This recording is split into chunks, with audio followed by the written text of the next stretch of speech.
Ya, selamat malam kepada seluruh mahasiswa. Ya, ketemu lagi dengan Bapak ya dalam materi manajemen kebencanaan ya. Beberapa waktu terakhir memang kita berkendala pertemuan kita terhadap kegiatan PKM mahasiswa ya di Undira. Oke, tidak berlama-lama lagi. Jadi Bapak akan sampaikan materi ini dengan video ya, dengan rekam di Zoom meeting ya, terkait dengan materi kita selanjutnya. Beberapa minggu yang lalu kita sudah membahas berkaitan dengan manajemen bencana, ya. Kemudian dilanjutkan dengan bagaimana sih penanganan bencana gempa bumi tsunami, dan sekarang waktunya kita akan membahas bagaimana sih manajemen penanggulangan bencana ya berkaitan dengan gunung meletus. Jadi kita akan belajar banyak terkait dengan gunung meletus. Ya, sambil share screen ya. Silakan bagi adik-adik semua untuk dapat melakukan absensi di link berikut ya. Silakan nanti di kolom chat ya linknya. Oke, Bapak akan share screen terkait dengan materi kita pada malam hari ini ya. Ini berkaitan dengan gunung meletus ya. Ya, langsung saja. Ya, kalau kita berbicara masalah gunung meletus, justru di setiap wilayah yang memiliki gunung meletus, mungkin seperti di Bali, kita memiliki gunung aktif seperti Gunung Agung ya, Gunung Batur, ya, yang dapat mengancam kehidupan masyarakat di sekitar gunung, sehingga harus melakukan kegiatan-kegiatan mitigasi bencana ya. Ya mungkin kalau kita kembali lagi flashback di tahun 2017 ya, 17 ya. Kita berdampak pada erupsi gunung tersebut ya, yang di Gunung Agung. Kemudian banyak masyarakat yang melakukan evakuasi. Nah, hal-hal seperti itu yang harus kita hindarkan dalam kegiatan kita melakukan evakuasi dengan baik dan benar. Nah, kalau kita belajar masalah gunung ya, yang mana sih, bagaimana sih karakter gunung ya? Kalau kita belajar masalah gunung, itu gunung merupakan salah satu sebenarnya sumber daya alam ya, yang eh, yang ada di dunia ini ya. Jadi kita harus sepakat gunung itu merupakan sumber daya yang dapat kita bisa olah, kita bisa dari segi pemandangan itu sangat baik dan sebagainya macamnya. Jadi merupakan sumber daya yang ada di dunia. Nah, gunung juga merupakan salah satu merupakan tonjolan di permukaan bumi ya. Jadi ada semacam tonjolan, tapi dia dalam konteks di permukaan bumi. Nah, kalau bisa dibilang tonjolan ini ya, tonjolan gunung ini ada beberapa atau terdapat saluran ya yang lurus bersifat vertikal, itu semacam pipa ya, pipa alami. Kalau kita analogikan semacam pipa dari secara vertikal dari perut bumi hingga permukaan ya. Permukaannya ya sudah barang tentu kawah dari gunung tersebut. Nah, pipa ini biasanya menghubungkan antara perut bumi ya tadi ya, kemudian ke permukaan atau kerak bumi. Nah, terkadang perut bumi ini ya berisikan macam-macam cairan yang panas seperti batuan cair dan juga magma. Jadi ada kondisi-kondisi, ada material-material tertentu yang ada di gunung ini. Jadi ketika dia penyusunnya adalah tadi ada pipa alami ya, kemudian di sana adalah beberapa cairan atau isi perut dari gunung tersebut bersifat panas, kemudian ada yang cair, ya, ada magma, ya. Itu merupakan analogi dari gunung. Ya.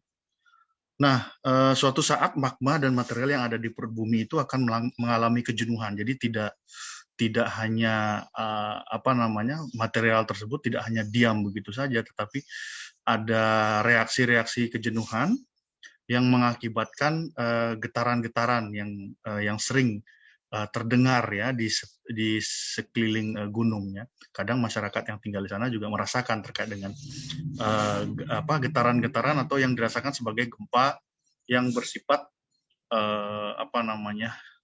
vulkanik dan tektoniknya. Nah, magma dalam perut bumi tersebut itu sewaktu-waktu sebenarnya bisa keluar ya, dimuntahkan begitu ya ke permukaan secara berkala. Nah, makanya ketika gunung meletus tidak satu kali ya, satu kali dua kali, tetapi banyak kali ya, yang artinya gunung tersebut melepaskan energi ya dari aktivitas dari gunung tersebut. Nah, magma itu keluar ke permukaan melalui pipa tadi yang disebut dengan pipa alami tadi. Itu menjulang tinggi di dalam gunung.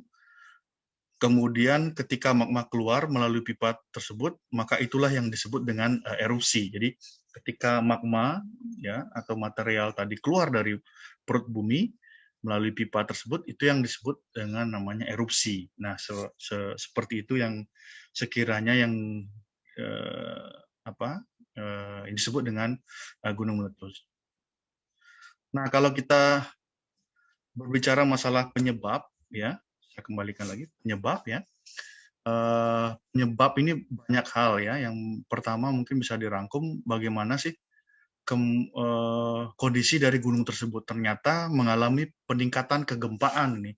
Kok sering terjadi gempa beberapa terakhir kali ini? Nah, itu merupakan ciri-ciri dari gunung itu akan meletus. Kemudian pergerakan tektonik pada lapisan bumi ya juga dapat mengakibatkan merupakan ciri-ciri dari gunung akan meletus. Terjadi deformasi ya badan gunung ya. Sebenarnya kalau kita melihat struktur gunung tidak hanya diam begitu saja, tetapi ada perubahan struktur ya, baik dari lereng, dari badan gunung sendiri ya, ada perubahan. Kemudian adanya lempeng-lempeng bumi yang saling berdesakan ya juga bisa dapat merupakan terjadinya gunung meletus. Dan kelima, adanya tekanan yang sangat tinggi. Jadi ada tekanan dari perut bumi sehingga menyebabkan material-material yang ada di perut bumi tersebut termuntahkan atau keluar. Nah, itu juga dapat menyebabkan ya. Kadang ada beberapa tanda yang bisa kita perhatikan. Kemarin di 2017 tanda-tanda ini sebenarnya terlihat ya di sekitaran kita. Bahkan banyak media yang meliput tanda-tanda ini ya. Kemarin seperti ternyata ada hewan yang tiba-tiba turun dari gunung menuju ke perkotaan. Itu contoh saja. Nah, tandanya biasanya disertai dengan suhu yang meningkat. Terkadang kalau kita merasakan di seputaran lereng Gunung Agung, kok panas ini ya? Panas ya. Oh, berarti tanda-tanda ya. Tanda-tanda yang seharusnya daerah pegunungan sejuk ya, ini kok tiba-tiba suhunya meningkat. Kemudian mata air di sekitar gunung mengering atau tercemar. Kadang apabila tercemar, kadang bau belerangnya tinggi ya. Karena mungkin ada kebocoran ya dari aktivitas dari perut bumi tersebut sehingga menyebabkan bau belerang yang sangat kuat gitu. Kemudian 3, tumbuhan di sekitar mati layu karena panas itu suhu ya. Kadang banyak sekali tumbuhan yang mati ya. Terbukti Gunung Agung kemarin banyak sekali ranting-ranting yang mengering ya karena terlihat seperti terbakar begitu, padahal itu adalah suhu yang luar biasa dan bahkan dapat menyebabkan kebakaran pada saat itu. Kemudian yang keempat ini ya tadi ya hewan-hewan liar yang tinggal di gunung lari ke bawah atau turun gunung kebanyakan ya. Kemarin informasinya ada monyet yang turun gunung ya, ada di seputaran lingkungan warga. Nah, itu tanda-tanda. Kemudian kelima, sering terdengar suara gemuruh gunung ya. Ini juga banyak didengar oleh masyarakat. Gemuruhnya atau suaranya tiba-tiba terdengar begitu spontan menyebabkan masyarakat panik ya. Dan itu terjadi berulang-ulang ya. Kemudian sering terjadi gempa vulkanik yang bersifat vulkanik ya, gempa di di gunung itu sendiri. Mungkin ada tekanan-tekanan yang ditimbulkan dari gunung tersebut sehingga terdengar seperti meletup atau gempa ya, atau bergetar. Kemudian ini juga penting ya, keluarnya awan panas, kita juga merasakan awan abu vulkanik hingga waktu itu ya di Gunung Agung sampai Denpasar, bahkan sampai Denpasar dirasakan di Bali atau di seluruhnya, sehingga menyebabkan beberapa penerbangan di Bandara Ngurah Rai juga berdampak. Dan terakhir terjadinya hujan abu. Nah, ini berdampak pada masyarakat. Jadi kita harus tahu tanda-tanda dari gunung meletus. Nah, kalau melihat beberapa tipe, ya, jadi adik-adik sempat dulu apabila sempat melek informasi di media sosial, banyak sekali wartawan di koran menyampaikan ini tipe letusan strombolian, yang begitu. Ini tipe Hawaiian dan sebagainya. Jadi sebenarnya kalau kita melihat tipe dari letusan, ada 3 macam letusan di gunung ya. Ada yang disebut dengan tipe Hawaiian ya. Tipe Hawaiian ini merupakan erupsi eksplosif dari magma balistik ya. Balistik itu yang ada di perut bumi atau mendekati basal, kita sering disebut. Ya, umumnya merupakan semburan lava pijar ya, dan sering diikuti oleh leleran lava secara simultan ya, terjadi pada celah dan kepundah yang bersifat sederhana. Jadi ada larva pijar di sana terlihat menyala ya. Ini disertai dengan leleran larva. Nah, apakah kemarin terjadi? Nah, itu kemarin terjadi tidak terjadi di Gunung Agung ya. Tidak ada teman-teman PVMBG tidak pernah menyampaikan ada tipe letusan Hawaiian ya. Kemudian yang kedua, tipe letusan strombolian. Nah, ini erupsinya hampir sama dengan Hawaiian, merupakan semburan lava pijar, ada dari magma yang dangkal ya. Jadi terkadang di pipa alami tadi yang kita Bapak sampaikan, material-material gunung tersebut hingga terlihat ya, secara kasat mata terlihat di kawah ya, di bibir gunung tersebut, sehingga dapat sewaktu-waktu dimuntahkan begitu ya. Jadi ketika tipe strombolian ini dengan erupsi mengeluarkan letusan, itu erupsinya hampir mirip dengan Hawaiian. Dia berupa larva pijar juga dari magma yang dangkal, jadi magmanya dikategorikan dangkal. Nah, umumnya terjadi pada gunung api yang sering aktif ini di tepi benua dan di tengah benua. Jadi terkadang yang aktif di wilayah-wilayah tersebut ya. Jadi tipe yang kemarin banyak disebut adalah tipe strombolian. Tipe yang ketiga adalah tipe Plinian. Ini merupakan erupsi yang lebih eksplosif ya, jadi lebih besar ya, lebih berbahaya ya. Ini dari magma yang bersifat berviskositas sangat tinggi ya, atau magma ini bersifat asam ya, komposisi magmanya juga bersifat adensitik ya. Kemudian material-material erupsi ini bisa berjumlah besar, jadi bisa melontarkan magma, kemudian larvanya bisa meleleh secara cepat, terlihat seperti bara api ya, magmanya merah begitu. Nah, ini juga bisa terjadi kemarin di Gunung Agung, tapi kebanyakan tipe letusan kemarin yang di 2017 di Gunung Agung itu tipe strombolian. Nah, ini juga kalau kita berbicara masalah gunung meletus di beberapa daerah seperti mungkin Sinabung ya, Gunung Merapi. Nah, ini tipenya bisa berbeda-beda ya. Nah, bahkan informasi dari PVMBG tahun 1963 ya, ya, Gunung Agung meletus pertama dulu ya, mungkin kita belum lahir. Nah, itu bahkan lontaran-lontaran magma atau lontaran larva itu bisa sampai ke beberapa kabupaten kota. Makanya banyak sekali terbukti ada beberapa material-material seperti tanah batu apung, ya, kemudian seperti bongkahan-bongkahan magma ya terlihat dari dapat diidentifikasi di kabupaten-kabupaten lain di luar Karangasem ya. Kalau Gunung Agung kan ada di Karangasem. Nah, kemudian kalau melihat flowchart ini atau grafik ini atau kolom ini, jadi ada beberapa hal menurut Ritman tahun 1960 ya, dengan melihat kualitas dari magma tersebut, ada kualitasnya encer, sangat panas, dan bersifat basah. Kemudian juga ada kental, lebih dingin, dan bersifat asam. Nah, ini juga kita harus ketahui ya. Kemudian sangat kental dan kaya dengan akan material-material seperti kristal dan sebagainya macamnya.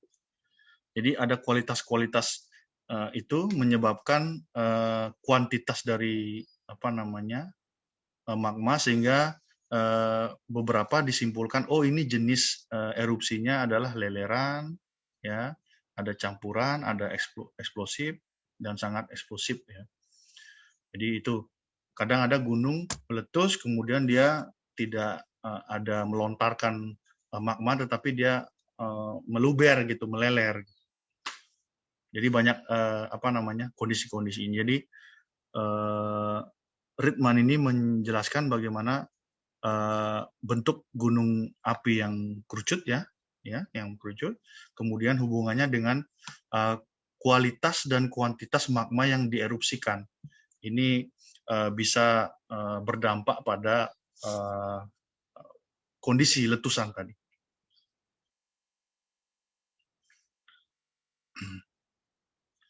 Nah, kalau kita melihat struktur dari gunung api ya, struktur gunung api, ada beberapa struktur yang dapat disampaikan. Jadi minimal satu struktur tersebut punya kawah. Kalau tidak ada kawah mungkin bukan disebut dengan gunung ya, gunung api ya. Mungkin perbukitan. Nah, kawah ini bentuk morfologinya berupa depresi akibat kegiatan suatu gunung api ya, berbentuk relatif bundar. Ada kawah ya, relatif bundar. Kemudian ada kaldera. Nah, kalau adik-adik atau rekan-rekan semua sempat main ke Batur ya, kenapa sih? Itu kan ada di pinggiran Kintamani itu ada tempat, ada pura, ada tempat santai-santai, tempat ngopi ya. Kemudian dari situ lihat ke bawah ada ada kaldera yang sangat besar ya, bahkan di kaldera tersebut banyak sekali bangunan-bangunan atau rumah-rumah masyarakat ya, yang dulu sebenarnya itu adalah perut bumi yang begitu besar dan sekarang menjadi suatu daya tarik begitu ya, daya tarik kaldera itu. Nah, ini biasanya bentuk morfologinya seperti kawah, tetapi garis tengahnya lebih dari 2 km. Jadi kalau lihat dari puncak Gunung Batur ke tempat tadi yang santai, yang Pura Batur, museum ya, museum dari Gunung Batur. Nah, dari sana mungkin lebih dari 2 km ya, karena sangat besar sekali kalderanya. Kemudian juga ada rekahan atau yang bisa disebut dengan graben ya, ada retakan-retakan atau patahan pada tubuh dari gunung api itu memanjang mencapai puluhan kilometer hingga ribuan meter ya. Nah, rekahan yang bersifat paralel itu mengakibatkan amblasnya blok antara rekahan yang disebut dengan graben. Jadi gunung itu tidak mulus ya. Gunung sekali lagi tidak mulus, dia ada lembah, ada terjal dan sebagainya macamnya. Jadi ada sejenis rekahan-rekahan yang biasanya kalau kita naik ke gunung itu sebenarnya merupakan jalur dari apa namanya leleran atau larva yang akan ketika terjadi gunung meletus. Kemudian ada juga depresi vulkano yang bersifat tektonik ini ya, pembentukannya ditandai dengan deretan pegunungan. Biasanya kalau pegunungan aktif itu ada pengikutnya dengan deretan pegunungan lain. Kalau Batur mungkin ada Gunung Abang ya, ada gunung-gunung di sebelahnya ya. Kemudian juga ada Gunung Agung ya. Jadi tidak berdiri sendiri gunung tersebut. Jadi pasti akan ada gunung-gunung yang lainnya yang mungkin aktif atau tidak aktif. Nah, ketika kita belajar masalah gunung, hal yang terpenting adalah atau gunung meletus adalah bagaimana sih sistem peringatan dini yang dibangun oleh pemerintah daerah. Ini sangat penting ya, yang bagi kita sebagai mahasiswa untuk kita pelajari. Nah, kalau kita kemarin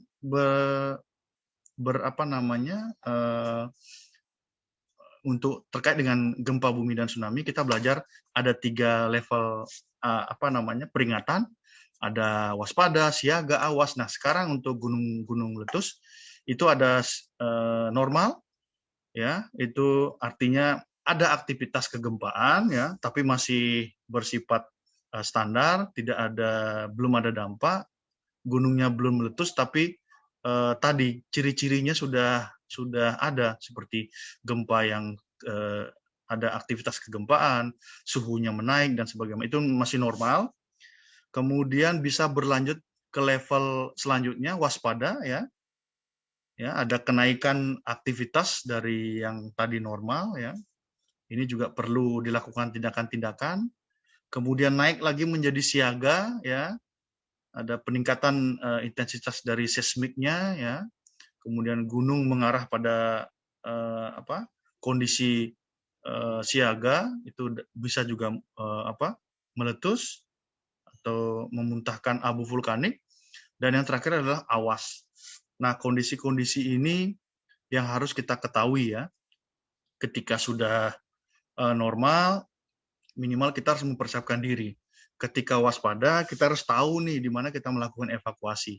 Ketika kondisi siaga, minimal harus kita melakukan evakuasi secara menyeluruh, keluarga terutama, aset-aset penting juga ya yang harus kita selamatkan. Untuk awas sudah pasti. Kalau awas sudah pasti ada beberapa radius-radius yang diberlakukan oleh pemerintah daerah untuk tidak bisa didekati atau dimasuki ya. Ya, seperti Gunung Agung kemarin 6 km tidak boleh ya pada level awas ya. Kemudian di luar itu masih boleh untuk beraktivitas. Nah, itu hal-hal yang dilakukan oleh pemerintah itu sangat penting yang kita harus perhatikan. Nah, tadi ya ada tadi level waspada, siaga, awas ya. Itu 3. Ada 4, satu tadi normal. Nah, kalau kita melihat dampak dari gunung meletus ini ada juga dampak positifnya ya. Kalau yang pertama dampak positif kemarin kalau kita banyak berbicara atau ngobrol dengan masyarakat di seputaran Gunung Agung ya. Apa sih dampak positifnya? Ternyata setelah gunung erupsi, kemudian abu vulkanik jatuh di sekitaran gunung tersebut, lagi 1 bulan itu kok masyarakat merasakan dampak positifnya. Kok malah tumbuh-tumbuhan malah lebih segar ketika mendapatkan terkena abu vulkanik tadi. Nah, ternyata kalau melihat material dari abu vulkanik itu sebenarnya menyuburkan tanaman. Di sana ada magnesium, ada kalsium dan sebagainya. Jadi banyak sekali unsur-unsur kimiawi yang terdapat dalam abu vulkanik itu.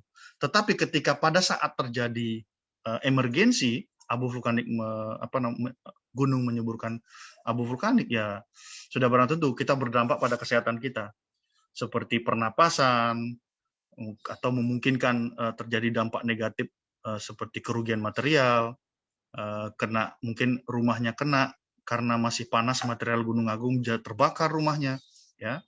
Kemudian pada saat itu lahan-lahan pertanian mungkin yang masih belum panen itu berdampak juga, banyak yang tanaman yang layu, rusak dan sebagainya macamnya. Kemudian rumahnya bisa hancur karena abu vulkanik, ya, atau yang disebut dengan, kalau di Jawa disebut dengan wewe gombel ya, abu wedus gombel ya, itu juga berdampak. Kemudian tumbuhan dan binatang juga pasti mati dengan suhu yang sangat tinggi, ya. Dan timbulnya banyak penyakit seperti ISPA, penyakit pernapasan dan sebagainya macamnya. Itu di awal, tetapi setelah itu, pasca itu, mungkin banyak faktor-faktor positif seperti itu, tumbuhan kembali tumbuh ya dengan sangat lebatnya dan sebagainya macam. Nah, ada beberapa langkah yang harus kita perhatikan dan sepakati ya di masing-masing institusi atau dan individu ya. Yang pertama adalah bagaimana kita harus melakukan pengungsian dan hindari aliran sungai. Sungai ini menjadi jalan tol bagi larva ya. Ada yang disebut dengan larva dingin ya. Larva dingin itu ketika material gunung tersebut sudah berada di hilir ya. Jadi dari hulu dia masih panas, kemudian bergerak ke hilir, kemungkinan akan terkontaminasi dengan beberapa unsur seperti air ya, kemudian material-material lain sehingga menyebabkan dia menjadi dingin. Jadi adalah disebut dengan lahar dingin. Kemudian sebelum mengungsi, amankan rumah dan bawa perlengkapan makanan ya, ini penting.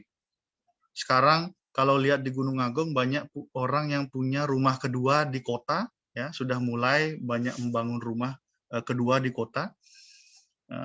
Jadi rumahnya yang dekat dengan lereng Gunung Agung itu sebagai rumah pertama untuk melakukan mencari nafkah ya, baik di perkebunan atau pertanian. Kemudian jika terjebak di luar ya, segera mencari tempat berlindung. Ini kondisi-kondisi ketika abu vulkanik kita terpapar dengan abu vulkanik atau material-material gunung lainnya yang berbahaya. Kemudian melindungi diri dari hujan abu, ini penting. Ya, kalau dilihat abu vulkanik itu bahan dasarnya adalah silika. Silika itu adalah bahan dasar. Kalau adik-adik memecah kaca hingga sampai serbuk, nah itu kadang bentuknya kalau dilihat dari pembesar ya, kaca pembesar, itu bentuknya seperti jarum ya. Nah itu ketika kita masuk hidung, nah itu berdampak pada kesehatan pernapasan. Itu bayangkan bersifat bentuknya adalah silika. Kemudian memakai masker dan sapu tangan itu penting ya. Tidak cuma pandemi COVID saja, tetapi gunung meletus ini juga penting untuk pernapasan.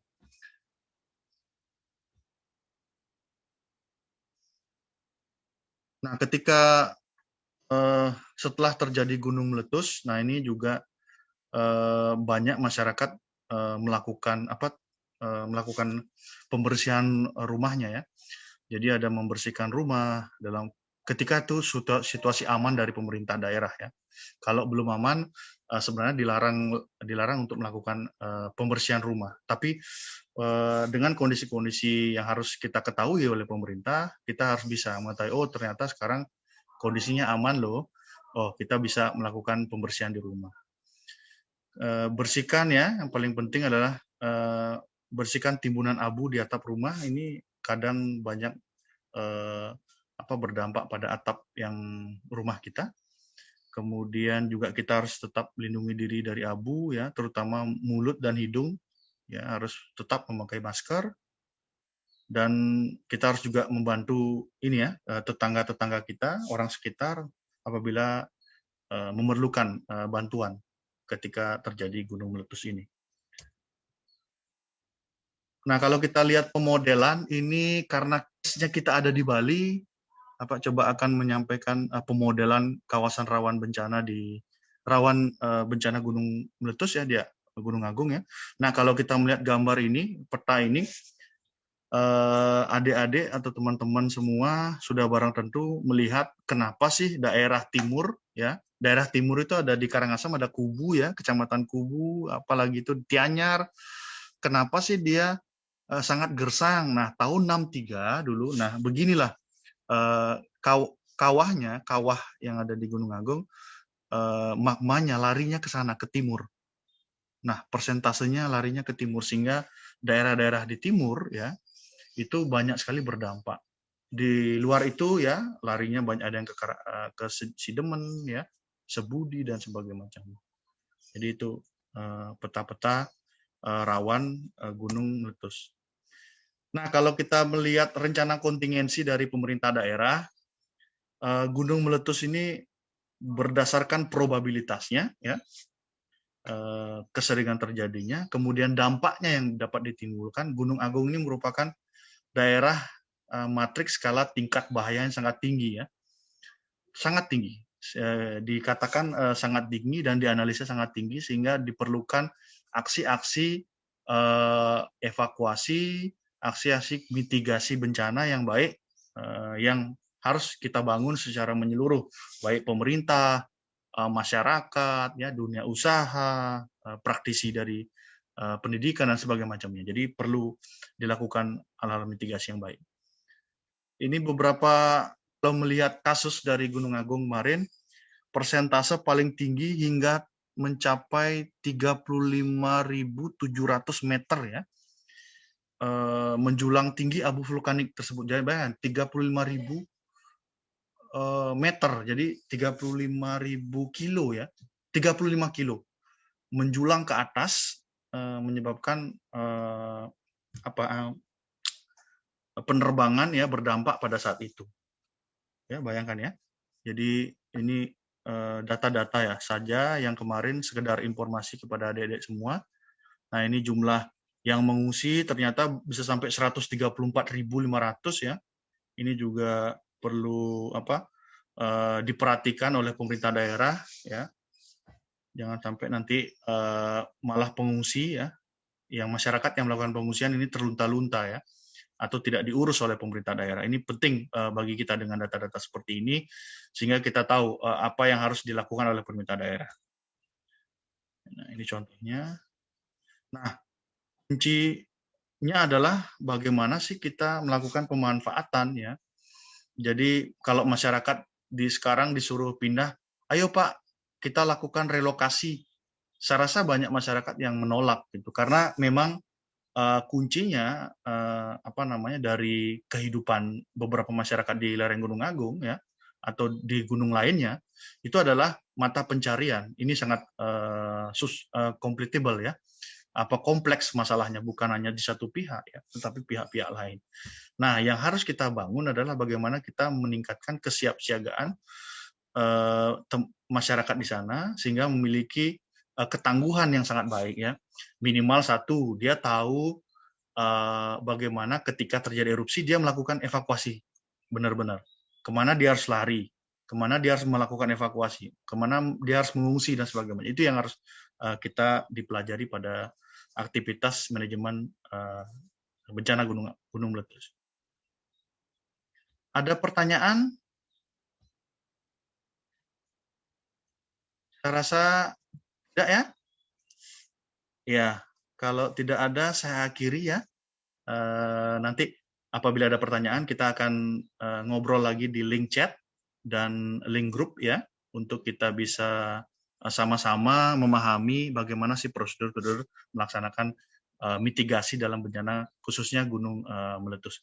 Kalau tidak ada pertanyaan lagi, saya ucapkan terima kasih pada materi kita pada malam hari ini. Terima kasih atas atensinya. Semoga semua dalam kondisi sehat, ya, tidak ada yang sakit, dan selalu melaksanakan kegiatan bersama-sama untuk materi perkuliahan. Terima kasih dan saya ucapkan selamat malam kepada semuanya. Saya akhiri, saya tutup.